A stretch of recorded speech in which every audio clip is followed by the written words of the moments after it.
जोजो टीवी। भालू और भेड़िया। एक दिन जंगल में सभी दोस्त बैठे हुए थे। शाम का समय था। उनके बीच में बड़ा सा भालू और भेड़िया भी थे। भालू को बातें बनाने की बहुत आदत थी। उसे इंसानों से बहुत प्यार था।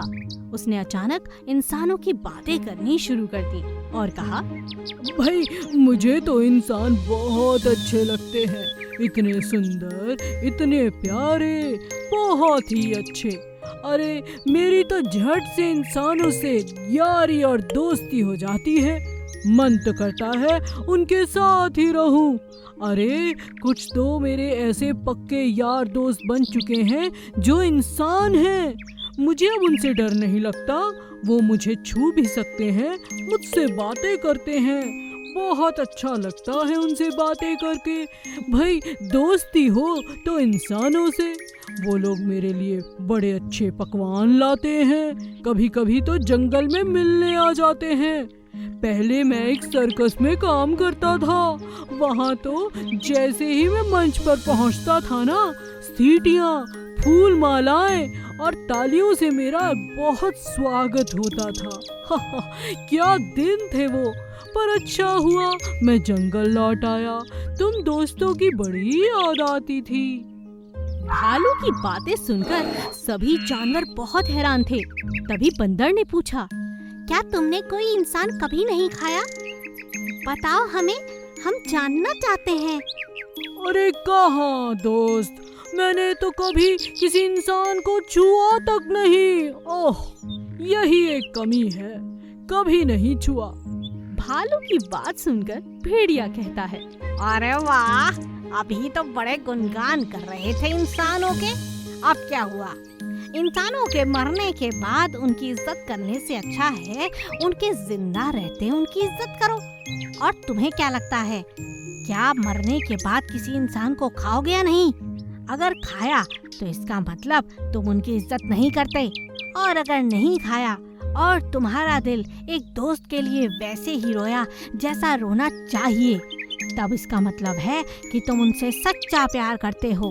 भालू, मेरी बात याद रखना, ये इंसान किसी के नहीं होते। ये जानवरों की दुनिया ही तुम्हारी अपनी दुनिया है। संभल कर रहो इन इंसानों से, और अगर मन करे तो कभी मरने के बाद चख लेना।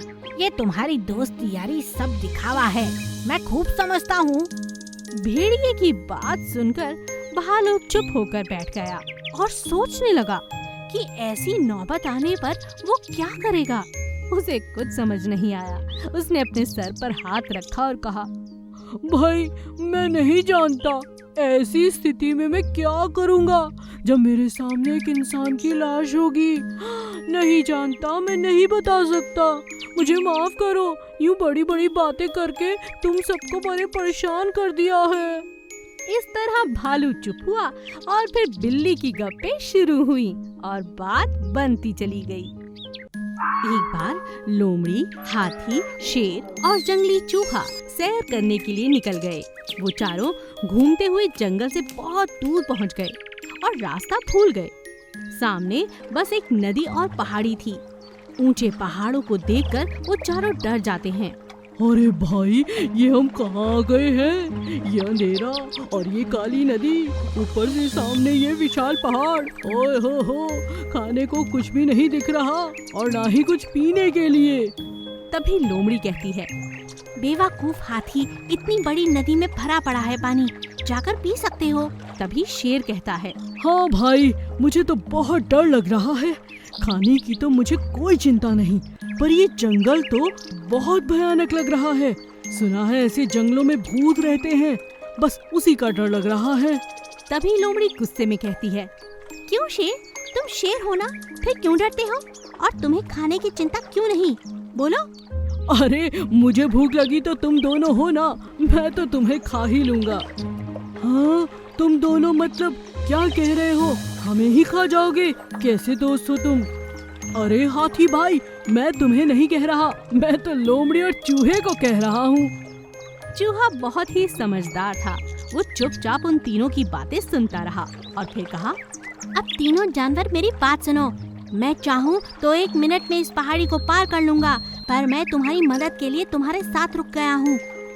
तभी शेर घबराकर चूहे से कहता है, अरे मेरे प्यारे चूहे, अगर मैंने तुम्हें खा लिया होता तो मैं तुम्हारे साथ घूमता नहीं। अब बताओ करना क्या है? ठीक है, आज मैं तुम्हारा सरदार हूँ। जैसे मैं कहूँगा वैसा ही तुम्हें करना होगा। अब मैं इस पहाड़ी पर चढ़कर देखता हूँ कि उस पार क्या है, रास्ता है भी कि नहीं। चूहा पहाड़ी पर चढ़ता है और आवाज लगाता है, खुशखबरी, पहाड़ी के उस पार रास्ता है। चलो, हमें पहाड़ी पर चढ़ना चाहिए। पर इतना बड़ा पहाड़ हम कैसे चढ़ेंगे? मैं तो नहीं चढ़ सकता। हाँ भाई, मैं भी नहीं चढ़ सकता। तुम दोनों बेकार इतना डर रहे हो। चलो हिम्मत करो, पहाड़ी पर चढ़ना शुरू करो। धीरे धीरे सभी जानवर पहाड़ी पर चढ़ने की पूरी कोशिश करते हैं, एक दूसरे की मदद करते हैं और उस पार पहुंच जाते हैं।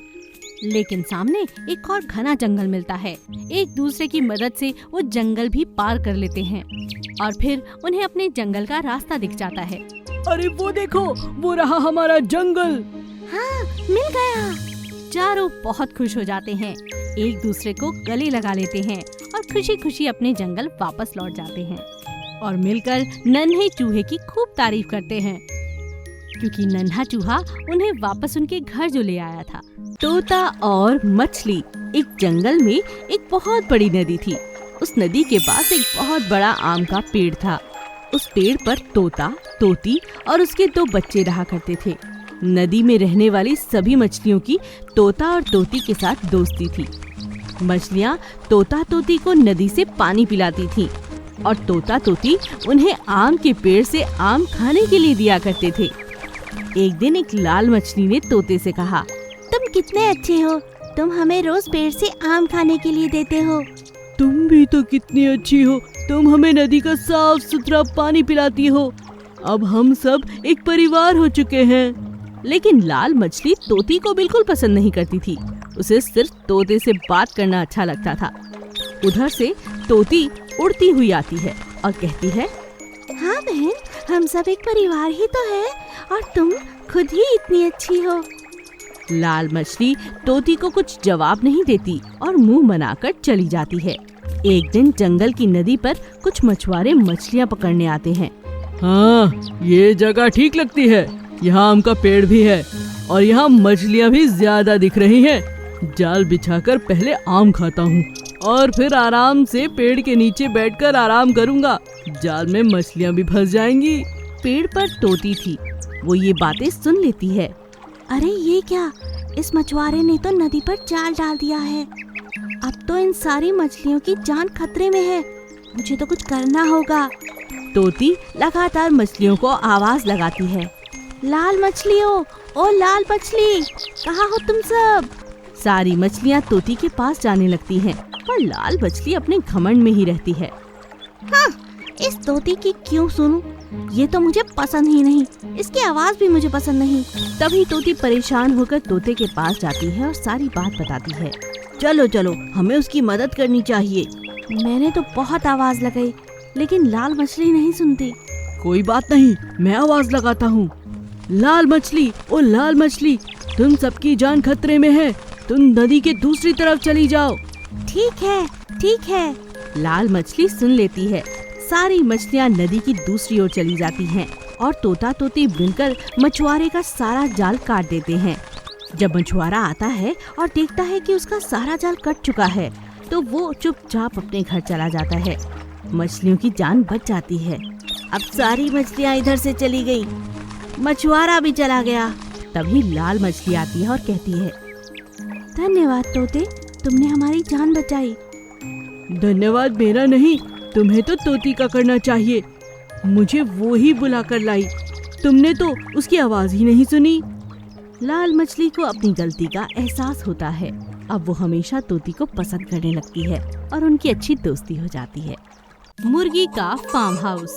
आनंद गांव में एक मुर्गी फार्म चलाया करता था। उसके पास बहुत सारी मुर्गियां और बहुत सारी बकरियां थीं। लेकिन दोनों मुर्गियां और बकरियां आपस में बिल्कुल बात नहीं करती थीं। दोनों हमेशा अलग थलग रहती थीं। आनंद हमेशा चाहता था कि उसकी बकरियां और मुर्गियां आपस में प्रेम से रहें, मगर ऐसा कभी नहीं होता था। एक दिन बकरी ने मुर्गी से कहा, हाँ, ये फार्म हाउस हमारा है। इतना बड़ा शरीर है, देख रही हो, इतने दूध हम देते हैं और आनंद तो हमसे इतना प्यार करता है, तुम जानती भी नहीं। तभी मुर्गी कहती है, हाँ, ये फार्म हाउस तुम्हारा नहीं, मेरा है। देखती नहीं कितने सारे अंडे देते हैं हम सब मिलकर। फार्म हाउस में अंडे होते हैं कि नहीं? सब हमारे अंडे पसंद करते हैं और आनंद भी हमें बहुत पसंद करता है। दोनों के इतने अलग व्यवहार की वजह से कभी वो मिलकर नहीं रहती। हमेशा मुर्गी के फॉर्म में गुस्से का माहौल बना रहता। आनंद इस बात से बहुत परेशान हो जाता था। एक दिन आनंद के कुछ दोस्तों ने उससे दावत के लिए कहा और कहा कि उनका मुर्गा खाने का बहुत दिल है। जब आनंद अपने दोस्त से बात कर रहा था तो वहीं पर रहने वाले खरगोश ने उन दोनों की बातें सुन ली और ये बात जाकर बकरी को कही। क्या सच में? अब तो ये मुर्गियाँ चली गई समझो।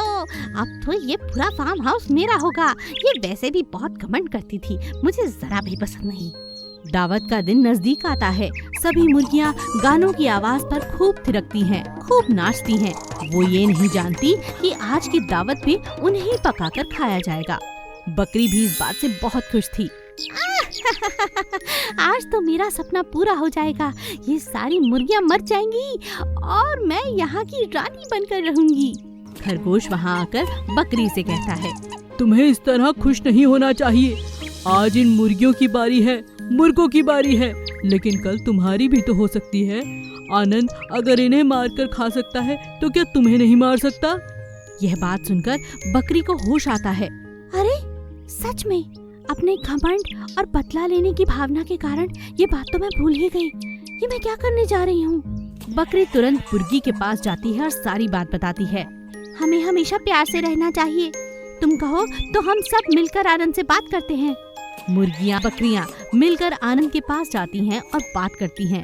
आनंद कहता है, ये सब तो एक बहाना था। तुम्हें प्यार से रखने के लिए मैंने बहुत योजनाएं बनाई, मगर कोई काम नहीं आई। देखो आज ये काम आ गई। मैं तो तुम दोनों से बहुत प्यार करता हूँ, तुम सबसे करता हूँ। बस मुर्गी फार्म में खुशी खुशी रहो। मुर्गी और बकरी को अपनी गलती का एहसास हो जाता है। दोनों में अब अच्छी दोस्ती हो जाती है और हमेशा के लिए फार्म में खुशी खुशी रहने लगती हैं।